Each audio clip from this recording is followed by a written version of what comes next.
मैं उम्मीद करता हूँ कि आप लोग अच्छे होंगे, बेहतर होंगे। आज मैं फिर आप लोगों के दरमियान एक नए मालूमात के साथ हाजिर हुआ हूँ। चलिए देखते हैं कि आज के मालूमात कौन से हैं। 26 नंबर यहाँ पे दिया गया है। हमने अभी तक 25 मालूमात आप तक पेश कर दिए हैं। अब यहाँ से 26 नंबर में दिया गया है कि ईमान के अरकान कितने हैं, यानी ईमान के बारे में पूछा गया कि ईमान के अरकान कितने हैं। तो जवाब में ईमान के अरकान 6 हैं।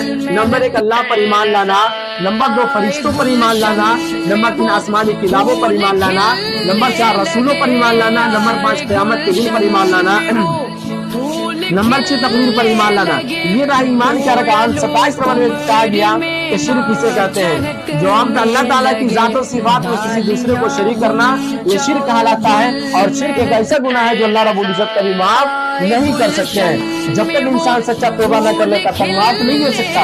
28 नंबर में दिया गया कि फरिश्ते कौन है।